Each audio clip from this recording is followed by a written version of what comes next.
No contact with my parents for 24 years because they tricked me into giving up my baby. Would I be the a-hole for refusing to see them before my mother dies? I was 15 when I got pregnant, 16 when I had my baby. Immediately after giving birth, my mother had forms for me to sign, telling me they were hospital admin forms. She was my mother, I believed her. They were actually adoption papers. My baby was taken right out of my arms and I didn't see him again for 20 years. The father of my baby and I were still together when I gave birth. His parents were not jumping for joy that we were kids having a baby, yet they were all in to help us. They helped me to get a job as a waitress in my boyfriend's uncle's restaurant. I worked nights and weekends. My boyfriend worked in his dad's auto parts store. Every dollar we made we were saving for the baby. It wasn't much, but we were committed to the family we had started. My parents were not so supportive and kicked me out as soon as I told them. They harassed me constantly to get a termination, then demanded I have the baby adopted. Once my dad attacked my boyfriend on the street, and my mother accosted his mother in the middle of the mall. I stopped talking to them for months. Then one day they called and said they had a change of heart, they didn't want to lose me and the baby. I was wary but hopeful. My boyfriend's parents encouraged me to give them a chance. We all regretted it in the end. When I went into labor, I was at my parents' house. They took me to the hospital. They told me they couldn't get a hold of my boyfriend or his parents. They promised me they would keep trying until they got someone on the phone. They lied. I left that hospital heartbroken and betrayed. I went to my boyfriend and his parents and we grieved together. Days later, my parents had me taken from their home and forced back to their house. I ran away. They dragged me back, again and again. They finally let me go when I tried to unalive myself. I hated them. I never wanted to see them again. When I was 22, my boyfriend and I got married.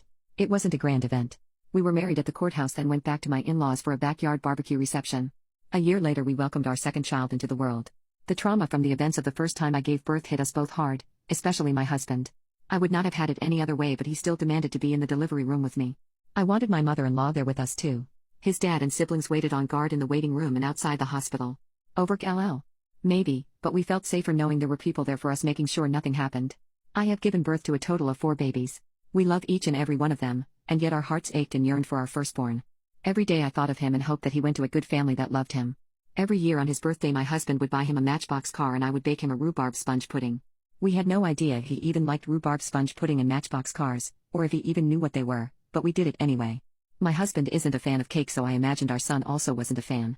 We would stick a candle in the sponge, sing the song, wish him a long and happy life, and take a photo of us and the kids around his rhubarb sponge pudding. It may seem stupid to some to keep that wound open, but it was how we coped with his loss. 4 years ago, I was out of town with my oldest daughter at a softball camp when our firstborn showed up at our home. My husband called to tell me to get home immediately. He didn't tell me why, but I could hear something in his voice I'd never heard before. Thinking something was wrong, I pulled my daughter out of camp and drove home. I can't quite find the words or express how I felt at what happened when we arrived home. Today we are in regular contact with our eldest. We talk often, video calls mostly. We like to see him, and he likes to see us when we talk. He plays games with his younger brothers, and annoys the heck out of his sister, and they adore him. He was adopted by an older couple that couldn't have kids and was an only child. He loves having siblings.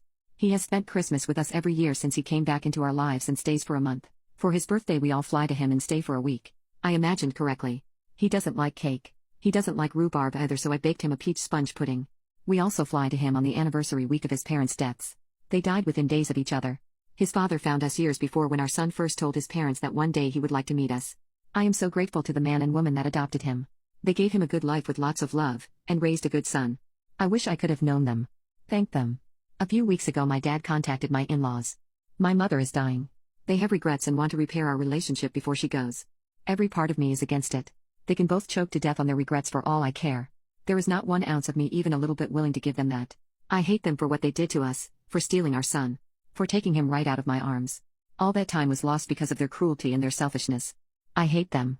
My husband has no love for them at all, but he thinks it would be good for me to show them how well we've done. How good our life has been without them.